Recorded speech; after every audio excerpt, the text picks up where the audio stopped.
Hello and welcome to another Resident Evil 7 guide. Today we have the Walk It Off achievement. To obtain this achievement, you must complete the entire game using only 3 healing meds or less. While this achievement seems difficult, it's easier than you think. I was actually able to do it in only one use, so I have faith in your abilities. Keep in mind you can retry, so if you mess up or anything, you can always die and then you'll restart at your checkpoints. So save strategically, keep your head on straight, and you just might make it. Also, this becomes immensely easier if you've completed the game in under 4 hours, so then you'll have the circular saw or some of the defense scrolls. Okay, but the real meta for this achievement? Steroids. And I'm not talking about roiding Ethan the fuck up.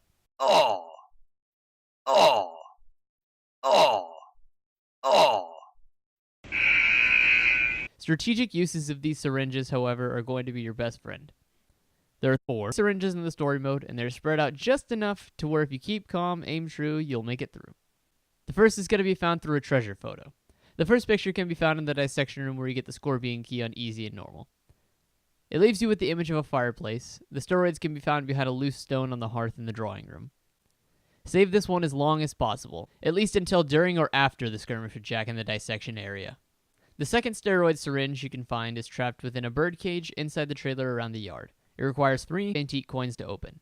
This one will probably be good to save too, because this next area is what gave me a lot of trouble on my playthrough. Not the old house in particular, but I messed up a few dodges and blocks against Marguerite, so it made it a little bit more difficult. This is actually where I used my healing med. In the barn, after you fight the 4-legged molded, there will be a room with a bunch of traps in it. In the far right corner, there will be a locker, and at the very bottom of the locker, there will be your syringe. Getting through the dogfight with Jack is pretty simple. Just block his attacks and take out his weak points as fast as you can. Your health is refilled after that when you play as Mia as well, so you don't got to worry about healing or anything during or before that. However, when you play as Mia, there are no syringes for you to use during this segment, so you'll have to use healing meds if you get messed up too bad. However, I wouldn't recommend that because your health is refilled yet again when you play as Ethan after Mia frees him.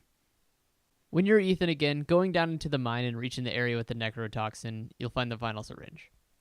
It's between some tubs with planks over them, and it will be useful in the next area. Climbing the mine itself, this area is crawling with enemies. However, you can run past all these enemies, with the exception of one molded with a large arm that shambles through a narrow passage. You can even kite the 2 fat molded after you hop down the broken stairs at the top, so you can climb the ladder without having to fight them. And once you get through that, there shouldn't be any more enemies left with the exception of Eveline at the very end.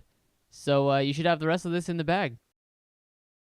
Hopefully this guide helps you a bit in getting the Walk It Off achievement. If it did, share your experience in the comments and leave this video a like, and don't forget to subscribe to see any more Resident Evil 7 guides. Have a great day.